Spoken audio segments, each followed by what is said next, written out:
Namaskar to all the aspirants. Jai Hind. My name is Pratik and I welcome you all to SSB Crack Exams. क्या दोस्तों बांग्लादेश भी पाकिस्तान और श्रीलंका की तरह economical crisis की ओर बढ़ते जा रहा है? क्योंकि रीसेंट न्यूज़ बड़ी ही शॉकिंग है।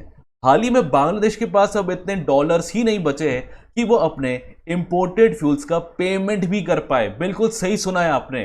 दोस्तों आज के वीडियो में जानना बहुत ही ज़रूरी है कि आखिर बांग्लादेश जो वर्ल्ड का one of the fastest growing country के तौर पे पोर्ट्रे किया जाता था, आखिर वहां पे ये फ्यूल क्राइसिस क्यों देखने को मिल रहे हैं और क्या आने वाले टाइम में ये स्थिति गंभीर हो सकती है, इकोनॉमिकल क्राइसिस और हमें ज़्यादा देखने को मिलेगा, इसको भी आज हम डिस्कस करेंगे। तो चलिए दोस्तों शुरू करते हैं और बात करते हैं सबसे पहले इस खबर की। तो बांग्लादेश यहाँ पे सबसे पहले तो बहुत ही ज़्यादा स्ट्रगल कर रहा है जस्ट टू पे द इम्पोर्टेड फ्यूल्स। देखो बांग्लादेश यहाँ पे क्रूड ऑयल हो गया, रिफाइनरी ऑयल्स हो गए, मतलब रिफाइंड ऑयल्स हो गया, उसको यहाँ पे इंपोर्ट करता है। अब आप बोलोगे रिफाइंड ऑयल्स भी करता है, देखो करता है, क्योंकि देखो वहाँ पे रिफाइनरी सिस्टम उतना आपको हाई लेवल का नहीं देखने को मिलेगा जो आपको भारत में देखने को मिलता है। तो ये लोग क्या करते हैं, यहाँ पे ये रिफाइंड ऑयल्स को भी इंपोर्ट करते हैं। बट बात ये है कि अब इनके पास इतने डॉलर्स का रिजर्व ही नहीं है, इवन यहाँ पे अगर मैं फॉरेक्स की बात करूँ कि यहाँ पे इसका पेमेंट भी कर पाए। और ये पूरी जानकारी हमें एक लेटर के द्वारा प्राप्त होती है। एक बांग्लादेश की एक स्टेट ओन्ड कंपनी जिसका नाम बांग्लादेश पेट्रोलियम कॉर्पोरेशन है, उसके द्वारा कई सारे लेटर्स यहाँ पे पब्लिक हो चुके हैं जस्ट बिकॉज ऑफ द र्यूटर। ये र्यूटर एक मीडिया कंपनी है, इन्होंने पूरा जांच पड़ताल करके रिव्यू करके लेटर्स का फिर यहाँ पे बात पब्लिक में कर दी है। और यहाँ पे बोला है कि इस कंपनी पे लगभग 300 मिलियन US डॉलर का यहाँ पे किस्म से कर्जा है, आप कह सकते हो डेप्ट बोल सकते हो इसको, और ये आने वाले टाइम में स्थिति गंभीर बन सकती है। लेटर में तो ये तक बात रखी गई है कि बांग्लादेश में इतने फ्यूल रिजर्व्स कम होने वाले कि ये एक अलार्मिंग सिचुएशन भी बन सकता है। अब यहाँ पे प्राइम मिनिस्टर को देख भी सकते हो, ये बहुत ही ज्यादा टेंशन में है। अब बात करते हैं दोस्तों कि ये जो 300 मिलियन US डॉलर जो यहाँ पे बांग्लादेश को यहाँ पे देना है, ये किन कंपनीज को देना है वो तो हम आने वाले टाइम में देखेंगे, बट यहाँ पे क्वांटिफिकेशन की बात करते हैं। ठीक है, तो लगभग यहाँ पे इनको 6 ओवरसीज कंपनीज को यहाँ पे ये पैसा देना ही देना है, नहीं तो अगर ये नहीं देंगे तो यहाँ पे फ्यूल क्राइसिस हमें जरूर देखने को मिलेंगे।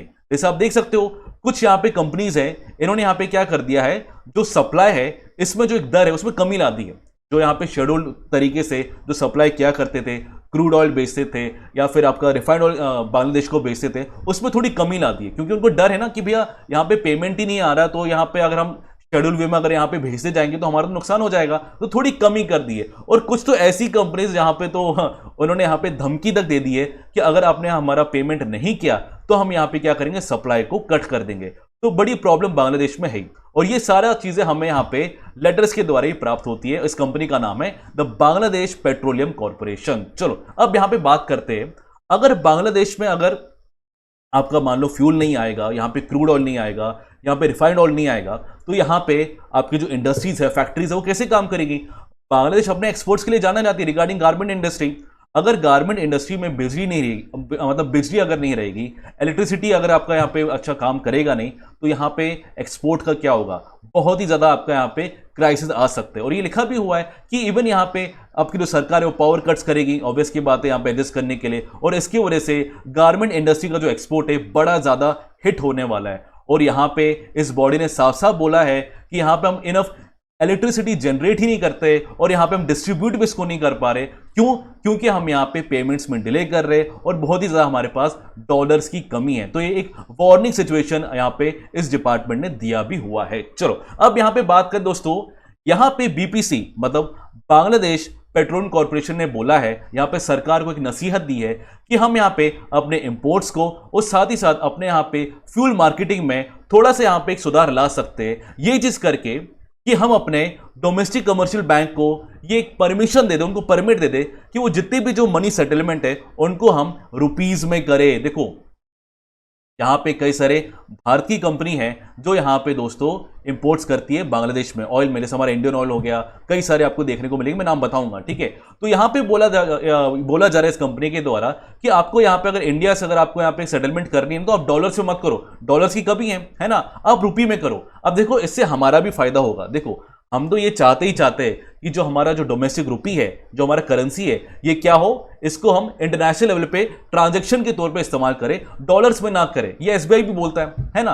तो ये हमारे देखा जाए तो अच्छी बात है, रुपये में हो जाएगा तो कोई दिक्कत ही नहीं है। और यहाँ पे इनके पास डॉलर्स की तो कमी है, तो ये तो रुपये में चाहते ही चाहते हैं। अब बात करते दोस्तों इस लेटर में क्या क्या चीजें लिखी गई है। यहां पे देखा गया है कि due to shortage of foreign currency like dollars, है ना, in the domestic market and the central bank, ठीक है, ये बोला जा रहा है कि ये हमारा जो एक तरीके से जो हमारा डिमांड सप्लाई का गेम है उसको ये मीट नहीं कर पा रहा है। यूएस डॉलर्स की बहुत ही कमी आ गई है और हमारे यहां पे फॉरेक्स रिजर्व्स यहां पे खतरे में है।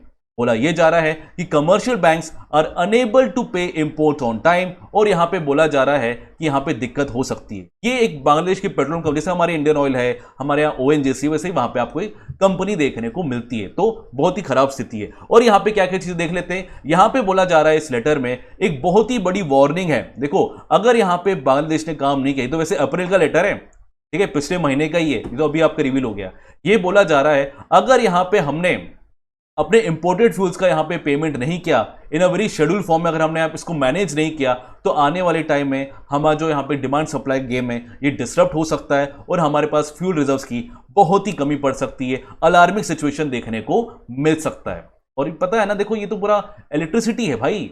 अगर आपका यहाँ पे फ्यूल क्राइसिस होगा तो आपका यहाँ पे इलेक्ट्रिसिटी में इंपैक्ट आएगा, तो आपका फैक्ट्रीज, इंडस्ट्री, कॉमन पीपल ये क्या करेंगे, है ना। अब बात करते हैं, ये बोला जा रहा है कि जो डॉलर का जो रिजर्व्स है ये यहां पे पूरा गिर के लगभग 30.18 यूएस डॉलर हो चुका है। आइए डिस्कस करते हैं। तो बोला जा रहा है कि बांग्लादेश का जो डॉलर रिजर्व है ये पूरा आपका यहां पे, देखो रशिया यूक्रेन का वॉर देखा जाए तब से बहुत ही बुरी स्थिति हर कंट्री की हुई है। इवन यहां पे साउथ एशियन कंट्री की बात करें या फिर डिफरेंट पार्ट ऑफ वर्ल्ड की बात करें, ठीक है, बहुत ही ऑयल सप्लाई में आपका देखो देरी देखने को मिलेगी। और जो फ्यूल क्राइसिस है हमें तो पता ही पता है, बट हाँ बांग्लादेश में चीज देखने को मिली just because of the Russia Ukraine war. और बोला ये जा रहा है लगभग यहां पे 7 साल में हमें सबसे लोएस्ट हमें यहां पे डॉलर का हमें रिजर्व देखने को मिला है, दैट इज अराउंड 30.18 यूएस आपका डॉलर, मतलब बिलियन यूएस डॉलर। ये भी आपको पता होना चाहिए, ठीक है, बिलियन में है, ठीक है। अब यहां पे बात करते हैं, कंट्री में लगभग 17 करोड़ लोग रहते हैं, बहुत ही डेंसली पॉपुलेट आपका कंट्री है बांग्लादेश। और यहां पे हाल ही में हम सबको पता है कि जो आईएमएफ है, इंटरनेशनल मॉनेटरी फंड, इसके द्वारा इन्होंने 4.7 बिलियन यूएस डॉलर का यहां पे लोन भी लिया हुआ है। तो देखो स्थिति बांग्लादेश में अभी तो ठीक नहीं है। चलो अब यहां पे बात करते हैं कि बांग्लादेश में अभी हमें टोटल इंपोर्ट्स किन किन कंपनी के द्वारा हमें देखने को मिलते हैं। तो यहां पे बोला जा रहा है कि रिफाइंड ऑयल की बात कर, देखो रिफाइंड ऑयल और यहां पे क्रूड ऑयल को यहां पे हम बाइफरकेट करते हैं, ठीक है। तो यहां पे बीपीसी यहां पे टोटल 5 लाख टन का यहां पे इंपोर्ट करती है रिगार्डिंग रिफाइंड ऑयल का। और अगर मैं यहां पे बात करूं क्रूड ऑयल की, तो लगभग यहां पे 1 लाख टन का यहां पे बांग्लादेश इंपोर्ट करता है हर महीने, ये याद रखना, ठीक है, हर महीने। अब इनमें कौन कौन सी कंपनी है, ठीक है, जिसमें आप देख सकते हो या आप इनको या एक तरीके से पेमेंट करना है बांग्लादेश को। तो यहां पे यूनिपैक है, ठीक है, आप देख सकते हो यूनिपैक एक कंपनी है, या आपका एक किस्म से सिनोपैक के अंदर आपका आता है। वाइटल है, आप इसकी पिक्चर देख सकते हो। आपका ईएनओसी हो गया, इंडियन ऑयल कॉर्पोरेशन, आईओसीएल हमारा प्रख्यात, ठीक है। यहाँ पे पेट्रो चाइना, तो मतलब यहाँ पे देख सकते हो इंडोनेशिया, बीएसपी, बीपीसी, कई सारे, मतलब बीपीसी तो उनकी खुद की कंपनी है। तो आप देख सकते हो कितनी सारी ऐसी 6 ओवरसीज कंपनीज है जिनको एक किस्म से पेमेंट करना बहुत ही जरूरी। यहाँ पे चाइना का देखोगे और यहाँ पे इंडिया का भी देखोगे। अब बात करते हैं इंडिया के परस्पेक्टिव में, तो बीपीसी कह रहा है यहां पे कि लगभग यहां पे 41 मिलियन, देखो 41.1 मिलियन हमें यहां पे करना है, किसको, इसी साल, किसको, जो यहां पे भारत की सबसे प्रख्यात यहां पे कंपनी जिसका नाम है नुमालीगढ़ रिफाइनरी। अब दोस्तों आपके लिए एक सवाल है, आपको मुझे बताना है कि नुमालीगढ़ रिफाइनरी भारत के कौन से राज्य में, ठीक है। तो यहां पे इन्होंने डीजल लिया था इस कंपनी से, है ना, इस रिफाइनरी से। तो इनको यहां पे इसी साल के अंदर लगभग यहां पे 41.1 मिलियन यूएस डॉलर का यहां पे पेमेंट कर रहा है। तभी तो बोले कि यहां पे रुपये में सेटल कर देना चाहिए, ठीक है। और ये जो पूरा नुमालीगढ़ है, it is actually majorly own by oil India company. चलो अब बात करते हैं इंडियन ऑयल की, बात करते हैं हमारा आईओसीएल। तो ये भी आपका लगभग 147.2 मिलियन आपका यहां पे एक किस्म से हकदार है। पेमेंट तो इनको करनी पड़ेगी क्योंकि यहां पे इंडियन ऑयल ने डीजल और जेट फ्यूल यहां पे प्रोवाइड किया है बांग्लादेश में। तो यहां पे इंडिया का भी बहुत अच्छा खासा पेमेंट है। अब बात करें दोस्तों, यहां पे बांग्लादेश बोला कि भैया हमें या तो रुपये में सेटल करना है या तो हमें टाका में करना है, टाका वहां की करेंसी है। और यहां पे एसबीआई यहां पे बहुत पहले से ही बोलते आ रहा है, देखो हमारा जो स्टेट बैंक ऑफ इंडिया है ये बहुत पहले से बोलते आ रहे हैं हमारे कई सारे एक्सपोर्टर्स को कि आपको यहां पे रुपीस में ही आपको ट्रांजैक्शन करना चाहिए, या फिर आपको जो वहां की जो लोकल करेंसी से बांग्लादेश की बात करें तो टाका में करना चाहिए। क्योंकि एसबीआई ने साफ साफ बोला था इन एक्सपोर्टर्स को, अगर आप यहाँ पे बांग्लादेश के साथ अगर यहाँ पे ट्रेड कर रहे हो ना, तो वहां पे उनकी इतनी स्थिति नहीं कि वो यहाँ पे डॉलर्स में पेमेंट कर पाए। तो अब डॉलर से मतलब यहाँ पे रुपीस में ही करो। इवन यहाँ पे बीपीसी ने, जैसे मैंने आपको बताया, अपनी बांग्लादेश की सरकार को बोला भी है कि आपको यहाँ पे अपने जो नेशनलाइज कमर्शियल बैंक्स है उनको यहाँ पे गाइड करना चाहिए और उनको बोलना चाहिए कि इंडियन कंपनीज के साथ आपको यहाँ पे रुपीस में ही क्या करना चाहिए, ट्रांजैक्शन या फिर सेटलमेंट करना चाहिए, क्योंकि डॉलर्स ही नहीं दोस्तों, है ना। तो ये कुछ चीजें हैं जिसके बारे में आपको जानकारी होनी चाहिए। अब वही सवाल आता है दोस्तों, क्या बांग्लादेश, इसको यहाँ पे वर्ल्ड का फास्टेस्ट ग्रोइंग कंट्री बोला जाता था, क्या ये सही में फास्टेस्ट ग्रोइंग कंट्री है? क्योंकि ये जो स्थिति हमें देखने को मिली बड़ी चौंका देने वाली है, क्योंकि बहुत समय से देखा जाए बांग्लादेश यहाँ पे 416 बिलियन यूएस डॉलर का आपका इकोनॉमी बना हुआ था। बट अब देखा जाए दोस्तों, ये अब बहुत सारे चैलेंजेस से आपका एक तरीके से यहाँ पे गुजरने वाला है। अभी हमने देखा फ्यूल का क्राइसिस है, आने वाले टाइम में हमें कई सारी स्थिति भी देखने को मिल सकती है। इवन यहाँ पे देखो गवर्नमेंट का स्टेट ओन्ड बांग्लादेश पावर जो डेवलपमेंट बोर्ड है, ये भी कह रहा है यहाँ पे साफ साफ यहाँ पे रिस्पॉन्सिबल है, आपका यहाँ पे क्या करता है, इलेक्ट्रिसिटी जनरेशन करता है, डिस्ट्रीब्यूशन करता है। ये यहाँ पे बोल रहा है कि हमें यहाँ पे एक तरीके से डिले करना पड़ रहा है पेमेंट में, लगभग यहाँ पे 1.5 बिलियन यूएस डॉलर का। तो मतलब कि स्थिति बहुत ही गंभीर है, यहाँ पे पेमेंट्स डिले हो रहे हैं और यहाँ पे देखा जाए ट्रांजेक्शन में प्रॉब्लम हो रहा है। रुपीज में सेटलमेंट की बात की जाए, which is good for our India, ये अच्छी बात है। बट हाँ, यहाँ पे आने वाले टाइम में स्थिति शायद पाकिस्तान या फिर श्रीलंका जैसे बन ही सकती है।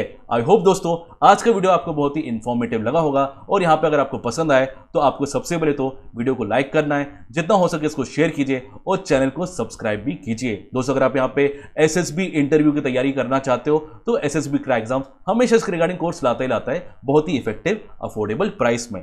दोस्तों मैं आपको बोलना पसंद करूंगा, अगर आप यहाँ पे डिफेंस एग्जाम की तैयारी करना चाहते हो जैसे एनडीए, एफकेट, सीडीएस, तो आपको कहीं और नहीं जाना है, आपको यहाँ पे एसएसबी क्रैक एग्जाम्स की वेबसाइट में जाना है। बहुत ही अच्छी तरीके से हम आपको सारी चीजें प्रोवाइड करते हैं दोस्तों।